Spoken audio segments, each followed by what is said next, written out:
In the last episode, after the chaotic Shimabara Rebellion, a series of restrictions would be completed to effectively lock down Japan's borders. Known at the time as Kaikin, these maritime restrictions were an effort to clamp down on a number of external threats the country had been dealing with for a while.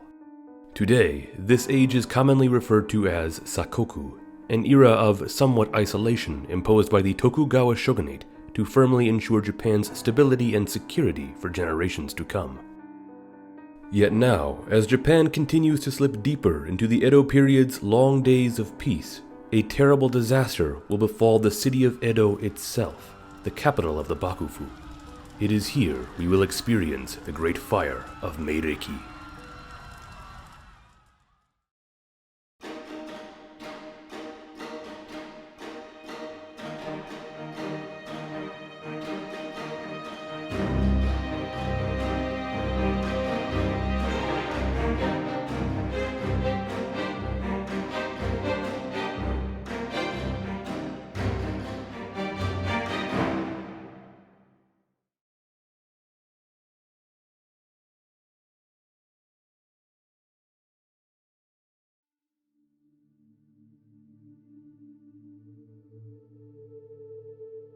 By the year 1651, the third shogun of the Tokugawa Shogunate, the great Tokugawa Iemitsu, passed away at the age of 46. He would be succeeded by his son, Tokugawa Ietsuna, who was only 11 years old at the time. Now, although this swift transfer of power did showcase the security of the Bakufu's line of succession, others saw this regime change as an opportunity. Though Tokugawa rule was strong throughout the country, there were still various pockets of anti-Tokugawa sentiment, especially among ronin, masterless samurai whose own lives were heavily restricted based upon laws handed down by the government, dictating what the role of masterless samurai should be in Edo period society. Thus, left with little choice, many ronin who either did not find other suitable employment or gave up their samurai status turned to lives of crime and violence in order to survive. Some who had become enough politically inclined began meeting in secret with dreams of one day toppling Tokugawa rule. By 1651, two such figures were Yue Shosetsu and Marubashi Chuya, who sought to take advantage of the recent transfer of power to the new young shogun by starting a great fire in Edo, the capital of the Bakufu. They had planned that in the midst of the chaos, a group of ronin would assault Edo Castle in hopes of slaying Ietsuna, something they believed would cause the collapse of the government. However, this never came to be. The plot itself was leaked to Bakufu authorities. Yue Shosetsu would commit seppuku, while Chuya and a number of other ronin were arrested and later executed. Following this incident, which would come to be remembered as the Keian Uprising, it is believed there may have been debates within the shogunate as to how to solve the growing ronin issue. With so many ronin in Japan, the threat of them rising up in such ways was not an issue the Bakufu could afford to ignore. One suggestion may have been to bar ronin from Edo, thus safeguarding the capital of the Bakufu. Yet, this idea seems to have been thrown out when it was addressed that keeping ronin out of the city would also keep law-abiding ronin from finding employment, thus causing many more to turn to crime. Instead, the Bakufu seems to have turned its attention onto finding other ways of reducing the amount of samurai becoming ronin in the future, something which looked to solve the issue in the long run rather than in the short term. But what of course is interesting to consider though is the growing metropolis that was Edo, as the city continued to expand, with hundreds of thousands of people now living there. Within the next 50 years, it would go on to become one of the largest cities in the world. A very far cry from the fishing village it had been when Tokugawa Ieyasu had first decided to establish his power base there. It was also home to perhaps the greatest samurai castle that the country had ever seen, the literal heart of the military government. Having been completed by Iemitsu in the 1630s, Edo Castle was not only the very seat of the Bakufu, but also the place where each Tokugawa shogun was to spend the majority of their lives in somewhat confinement from the outside world. Not too dissimilar from the emperors who were too destined to live out their lives in their secluded palace within Kyoto. So we can see, although the shogun definitely held more tangible power over the country, both he and the emperor were trapped within the confines of their capitals. For the new shogun, Ieyatsuna, however, this existence perhaps seemed to suit him. By almost all accounts, Tokugawa Ieyatsuna seemed to live a quiet, peaceful life. Certainly the first Tokugawa shogun to truly enjoy the peace his forefathers had firmly established. He is believed to have been rather weak physically, perhaps due to poor health he suffered from in early childhood. Yet this appears not to have overly plagued him during his leisurely life within Edo Castle, as he grew up to be a gentle-hearted figure who is said to have enjoyed painting, reading, and fishing.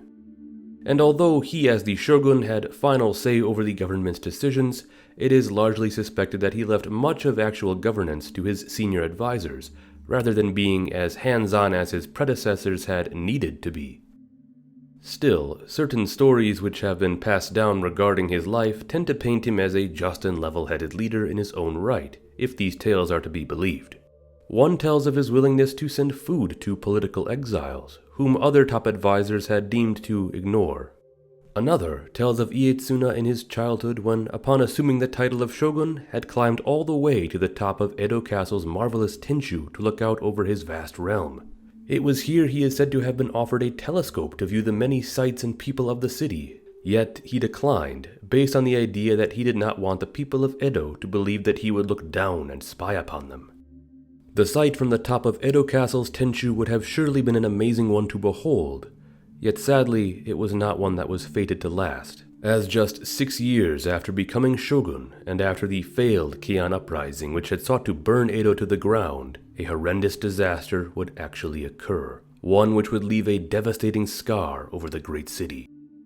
Now, fires in Japan were a common enough occurrence. In a land plagued by earthquakes and which relied upon primarily wooden architecture, such tragedies became a frequent part of life, one that the Japanese had of course adapted to deal with to the best of their abilities for the time.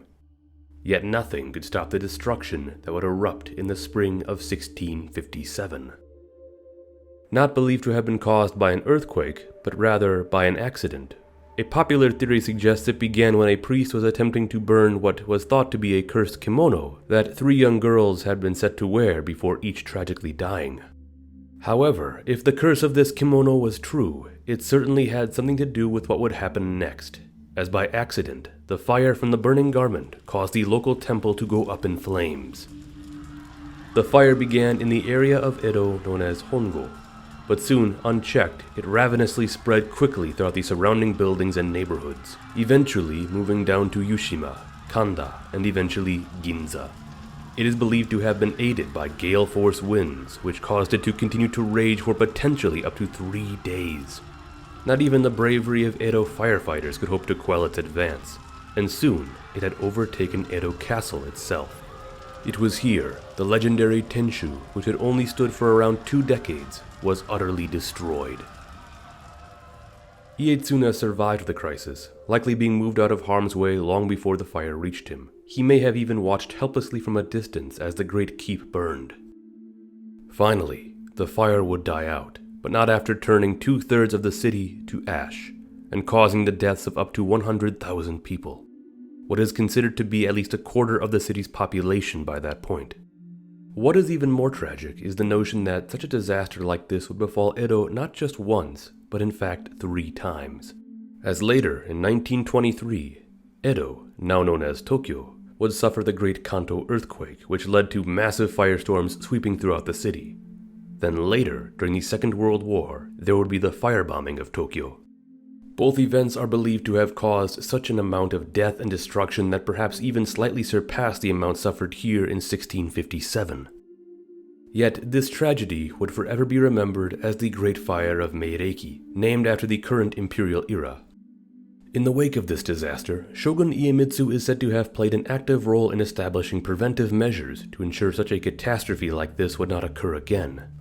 One move was to establish a more permanent and larger encompassing fire brigade, as previously, firefighters tended to be a more private force organized to mainly protect government buildings. Now they would be a larger force, and one which actively patrolled the streets to ensure the city's safety.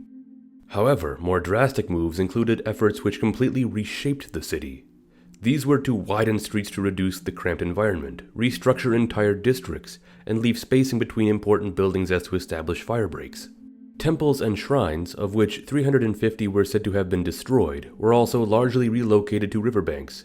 Being that fire was often used for various rituals, their positioning meant that water was more easily available in the event of a fire-related incident.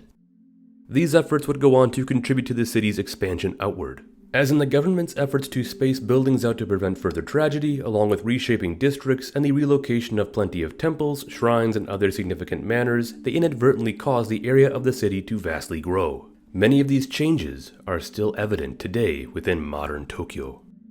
Ietsuna is also believed to have lent financial support to the rebuilding of many daimyo manors as well as temples and shrines affected by the fire. However, while he did this, there appears to be something else he didn't do. Being that the great Tinshu of Edo Castle was destroyed, one might expect the Bakufu to wish to rebuild it, restoring the keep to its powerful and imposing look, hanging high over the city as a symbol of authority. There certainly would have been discussions regarding rebuilding it, but ultimately it never seemed to be a major enough concern on Ietsuna's own agenda. First off was the price it would likely cost to rebuild something which certainly would have weighed greatly on the state, especially in the aftermath of such a tragedy when the Bakufu was already helping others rebuild throughout the city.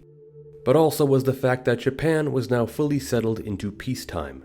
The wars had ended, and although the country had seen some fighting at Shimabara 20 years earlier, it had been on the far opposite end of the country, and had not been a massive conflict at that. Realistically, there was just no need to invest the time and resources into rebuilding such a military fortification that was the main keep of Edo Castle, and thus it was never rebuilt, as the great stone foundations still remain there to this very day.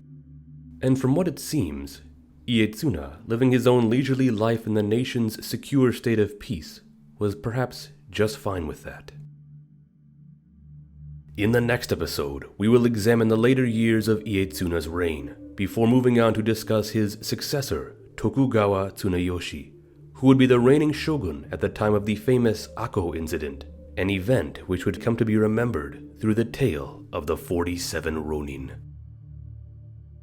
Thank you for watching, and don't forget to like, subscribe, and ring that notification bell if you enjoyed this video and found it to be most informative.